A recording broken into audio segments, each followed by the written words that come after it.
तो छात्रों, रहीम जी क्या कहते हैं?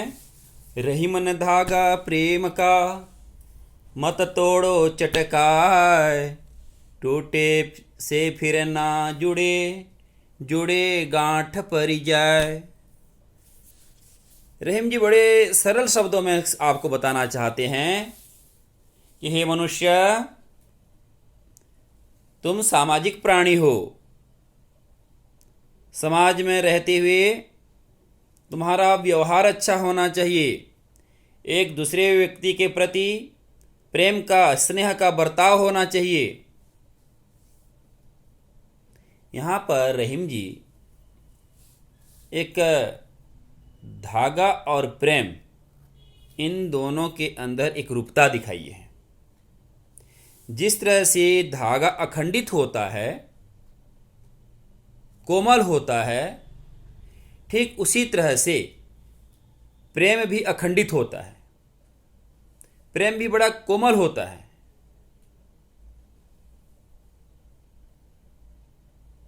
रहीम जी के शब्दों में पढ़ेंगे, रहीमन धागा प्रेम का, मत तोड़ो चटकाए। रहीम जी कहते हैं भाई देखो, प्रेम रूपी जो धागा है ना, उसको मत तोड़ो। यदि प्रेम रूपी धागा टूट जाएगा, प्रेम रूपी धागा खत्म हो जाएगा, तो उस प्रेम में कहीं ना कहीं चड़क आ जाएगी, एक द्वेष की लाइन खिंच जाएगी। और जब अविश्वास रूपी लाइन खिंच जाएगी तो क्या होगा? कहते हैं टूटे से फिर ना जुड़े, जुड़े गांठ परी जाए। अरे भाई, जिस तरह से एक धागा टूट जाता है और टूटने के बाद आप उसको दोबारा जोड़ना चाहते हैं, जोड़ तो लेते हैं, धागा जुड़ जाता है, लेकिन उसके अंदर एक गांठ पड़ जाती है। तो गांठ पड़ने से क्या हो गया? वह समान नहीं रहा, वह खंडित हो चुका है। तो ठीक उसी तरह से हमारे बीच में मित्रता है, दोस्ती है, काफी दिन तक दोस्ती रही है, लेकिन आपने किसी कारणवश विश्वासघात किया। एक बार विश्वास के टूटने पर वह आपका मित्र पहले जैसा आप पर विश्वास नहीं कर सकता। कहीं ना कहीं उसके दिल में बात बैठ गई है कि यह मेरा मित्र विश्वास के योग्य नहीं है, यह मुझे धोखा दे सकता है। इसलिए रहीम जी ने कहा, टूटे से फिर ना जुड़े, जुड़े गांठ पर ही जाए। तो पहला जैसा विश्वास नहीं बन सकता। इस कारण से हे मनुष्य, थोड़ा सा अपने जीवन में सोच समझ करके कदम रखो, प्रेम का बर्ताव रखो, प्रेम रूपी धागा को मत तोड़ने दो। यदि आप प्रेम रूपी धागा को तोड़ोगे तो उस प्रेम रूपी धागा में अविश्वास रूपी द्वेष पैदा हो जाएगा, और जब अविश्वास आ जाएगा तो पहला जैसा प्रेम नहीं बन सकता, पहला जैसा विश्वास नहीं रह सकता। इस चीज का हमें ध्यान रखना है। आगे रहीम जी कहते हैं, रहीमन निज मन की बिथा, मन ही राखो गोय, सुनि अटिले ही सब लोग सब, बाटी न ले ही कोय। रहीम जी कहते हैं भाई ठीक है, आप सामाजिक प्राणी हैं, सामाजिक प्राणी होते हुए भी कुछ चीजें ऐसी हैं जो दूसरों को नहीं बताना चाहिए, क्योंकि प्रत्येक व्यक्ति हमारा मित्र नहीं होता, प्रत्येक व्यक्ति हमारा हितैषी नहीं होता। आप प्रत्येक व्यक्ति के अंदर अपने दिल की दिल में जो पीड़ा है, दिल में जो दुख है, दिल में जो दर्द है, उसको आप बताओगे तो वे आपकी मदद नहीं करेंगे, न आपको कोई सहानुभूति देंगे, बल्कि वे आपकी हंसी उड़ाएंगे, मजाक करेंगे। इस कारण से रहीम जी ने कितना सरल शब्दों में बताया। रहीमन निज मन की भी था, भाई तुम्हारे मन में जो पीड़ा है उस पीड़ा को मन ही राखो गोय, मन में ही गोपनीय रूप से रख लो, किसी को पता मत चलने दो। ये गोपनीयता है। क्यों क्यों कारण बताते हैं आगे। सोने अठिले ही सब लोग सब। अरे भाई समाज में ना सब लोग सुन करके केवल मजाक उड़ाते हैं। आपके दुखों को दूर करने के लिए आपकी मदद करने वाले, आपकी सहायता करने वाले बहुत ही कम लोग होंगे। तो इस कारण से अपने दुख को अपने तक ही छिपाए रखिए, मत बताइए किसी को भी। बांटे न ले कोई। आपके जो दुख को जो है ना कोई बांटता नहीं है। ये नहीं कि भाई आपको कष्ट हुआ तो उस कष्ट को कोई ले लेगा। इसलिए आप अपने दुखों को अपने तक सीमित रखिए। दूसरों को बताने से कोई फायदा नहीं है। न तो आपको सहानुभूति मिलेगी, न आपकी सहायता हो पाएगी। रहीम जी ने बड़े सरल शब्दों में आपको व्यवहारिक शिक्षा दी। समाज में किस तरह के व्यक्ति होते हैं यह भी साथ में बताया। तो ये जो दो दोहे हैं उनके कुछ प्रश्न बन सकते हैं। इन प्रश्नों को आप लिखो और इन प्रश्नों को लिख करके आप उत्तर भी लिखने का प्रयास करना। पहला प्रश्न तो सामान्य है, सबसे छोटा है। आप कवि और कविता का नाम बताइए। तो कवि कौन है? रहीमन जी हैं। कविता का नाम क्या है? दोहे। पाठ का नाम दोहे है तो दोहे कविता का नाम हुआ। दूसरा प्रश्न बन सकता है, प्रेम को धागा कहने का क्या तात्पर्य है? प्रेम को धागा कहने का क्या आशय है, क्या तात्पर्य है? बात एक ही है। तो आप क्या लिखेंगे आप कि प्रेम धागे के समान कोमल है, अखंडित है, इसमें निरंतरता होनी चाहिए, एकता बनी रहनी चाहिए। यह बात प्रेम और धागे दोनों पर समान रूप से लागू होती है। और तीसरा प्रश्न बन सकता है, कवि प्रेम रूपी धागा न तोड़ने की बात क्यों कहता है? तो कवि प्रेम रूपी धागा तोड़ने की बात न तोड़ने की बात इसलिए कहते हैं क्योंकि इसके टूटने पर अविश्वास और संदेह का भाव आ जाता है। तब वह प्रेम नहीं रह जाता जो पहले था। एक बार इसके टूटने पर गांठ बन जाती है, जोड़ने पर भी पहले वाली स्थिति लौटकर नहीं आती, पहले जैसी स्थिति नहीं बन पाती, या ये समझ लो पहले जैसी दोस्ती नहीं हो पाती। अगला प्रश्न हो सकता है, कवि मन की व्यथा को छिपाने की बात क्यों कहते हैं? कवि मन की व्यथा की बात छिपाने के लिए क्यों कहते हैं? समझ गए होंगे आप। कवि मन की व्यथा को छिपाने की बात इसलिए कहते हैं क्योंकि इसके कहने या प्रकट करने का कोई लाभ नहीं होता। इसे सुनकर वे प्रसन्न होते हैं, इसे बांटने के लिए कोई आगे नहीं आता। अर्थात जिन लोगों के सामने आप अपने अपने निजी कष्टों की बात कहते हैं, पारिवारिक दुखों की बात कहते हैं,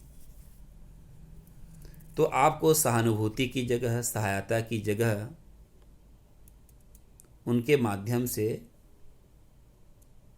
हंसी मिलती है, वे आपका मजाक उड़ाते हैं। इसका भी ध्यान रखना है आपको। कवि ने लोगों के व्यवहार पर क्या टिप्पणी की है? कवि ने लोगों के इस व्यवहार पर कटाक्ष पूर्ण टिप्पणी की है। वे स्वभावतः बहुत निर्मम होते हैं। लोगों दूसरों के दुख में मजा लेते हैं। ये किसी की सहायता नहीं करते, बस तटस्थ बनकर रह जाते हैं। यही टिप्पणी है। तो इसको उन्होंने अपनी शैली में बताया आपको, क्योंकि रहीम जी बड़े अनुभवी थे। अनुभव के आधार पर उन्होंने जो सीखा उसको दोहे के माध्यम से हमें बताया। अगला दोहा है, एक ही साधे सब सधई, एक साधे सब जाय, रही मन मुलहि सिंचिबो, फूलई फलई अघाय। रहीम जी कहते हैं, भाई देखो,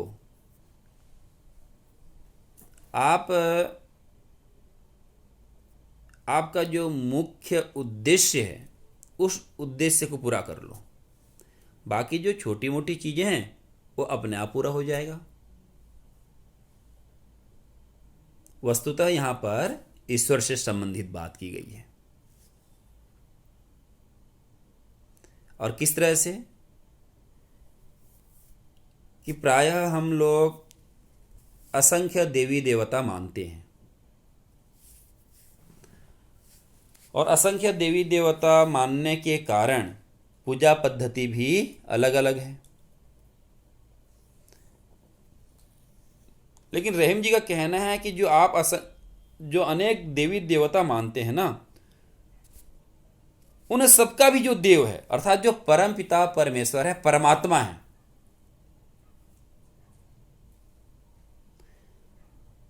उस परमात्मा को ही साध लो। आप कुछ ऐसे कार्य करो कि उस परम पिता परमेश्वर का आशीष आपको प्राप्त हो।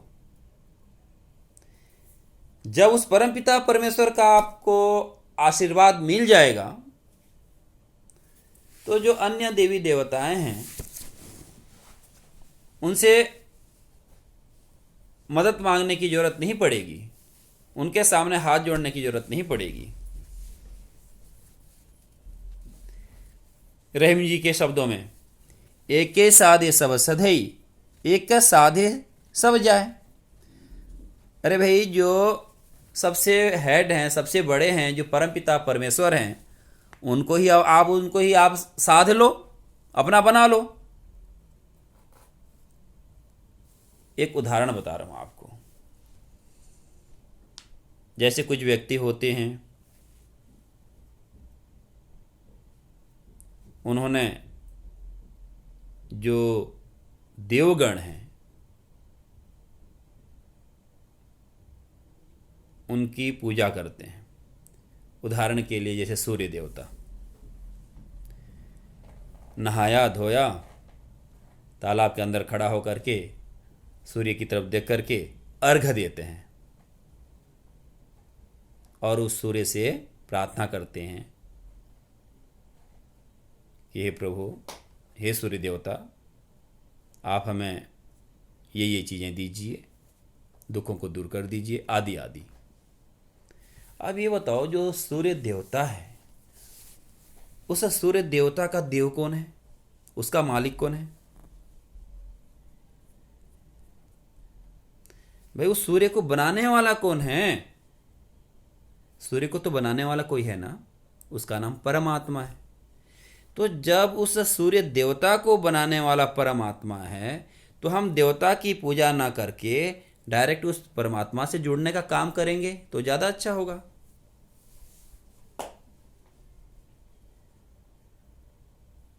तो इसलिए कहा, एके साधे सब सधे, एक साधे सब जाय, रही मन मूल ही सिंचिबो, फूले फले अघाय। अच्छा, एक बात, कितना सरल उदाहरण दिया। आपने एक वृक्ष लगाया हुआ है आम का, तो ये बताओ, जो आम की टहनियाँ हैं, शाखाएं हैं, आप उस पर पानी डालते हो या जो मूल है, जो जड़ है, उस जड़ में पानी डालते हो, जड़ पर पानी डालते हो? निसंदेह आप सब क्या बोलोगे? हम पानी आम के जड़ पर डालते हैं। आम का जो पेड़ है उनकी टहनियों पर नहीं डालते। क्यों?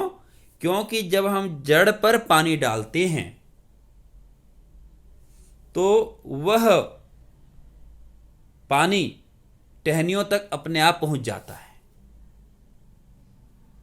अर्थात हमारा जो उद्देश्य था कि हमारे पानी डालने से यह आम का वृक्ष जीवित रहे, इस आम के वृक्ष में खूब फल लगें, वह हमारा उद्देश्य पूरा कब होगा? जब हम जड़ पर पानी डालेंगे। और हम जड़ पर तो पानी नहीं डालते, है ना जी? कहाँ डालते हैं? वो पत्तों पर पानी डालते हैं, टहनियों पर पानी डालते हैं। तो जो आम का पेड़ है वह जीवित रहेगा या मर जाएगा? बिल्कुल मर जाएगा, सूख जाएगा। आप कुछ महीने के बाद देखोगे कि आम के पत्ते सूख गए। जब पत्ते ही सूख गए तो आप वहां उसमें फल कहां से आएगा? तो इस कारण से आप पहले सोचो कि आप का मुख्य उद्देश्य क्या है, और आपका जो मुख्य उद्देश्य है वह यदि पूरा हो जाता है तो छोटी मोटी चीज़ें स्वतः ही पूरी हो जाएंगी, आपका काम सिद्ध हो जाएगा। इसी बात को रहीम जी ने यहाँ पर समझाया है। अगला दोहा क्या है? चित्रकूट में रमी रहे, रही मन अवध नरेश, जा पर विपदा पड़त है, सो आवत यह देश।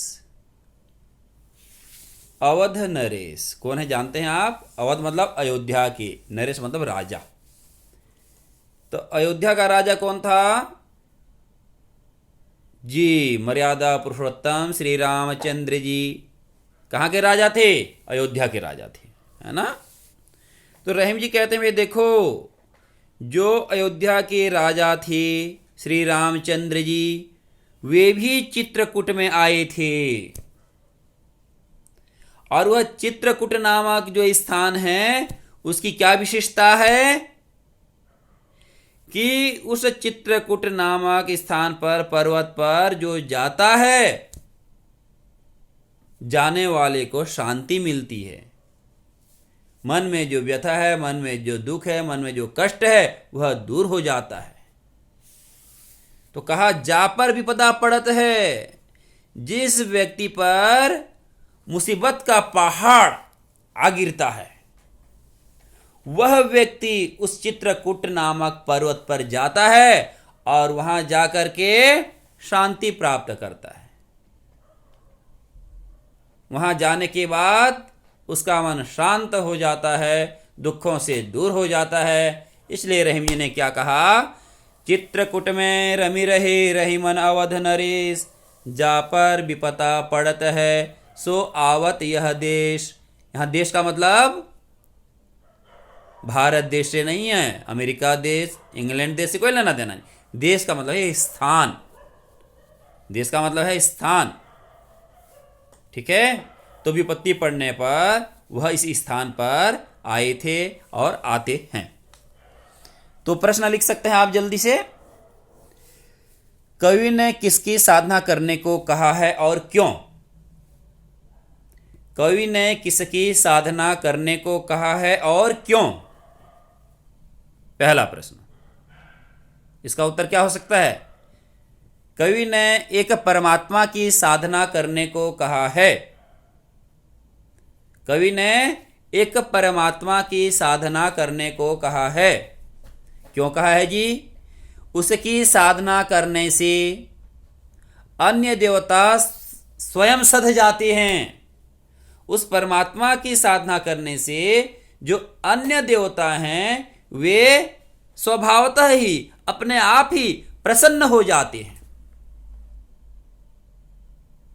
और हमारे सारे कार्य सिद्ध हो जाते हैं। तो इस कारण से हमें परमात्मा की उपासना करनी चाहिए। और क्या प्रश्न बन सकता है?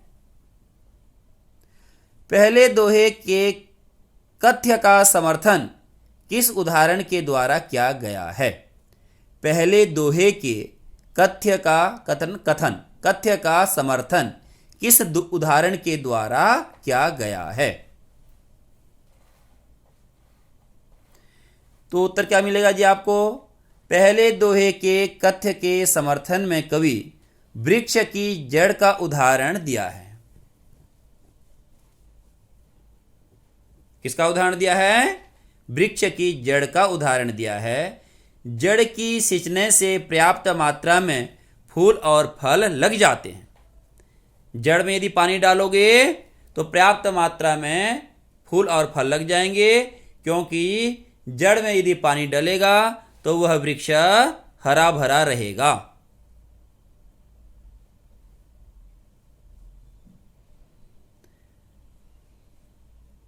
अगला प्रश्न क्या बन सकता है जी? चित्रकूट की क्या विशेषता बताई गई है? चित्रकूट की क्या विशेषता बताई गई है? तो चित्रकूट की यह विशेषता बताई गई है कि यह प्रदेश शांतिदायक है। यह स्थान शांतिदायक है और कष्टों को दूर करने वाला है, दुखों को दूर करने वाला है।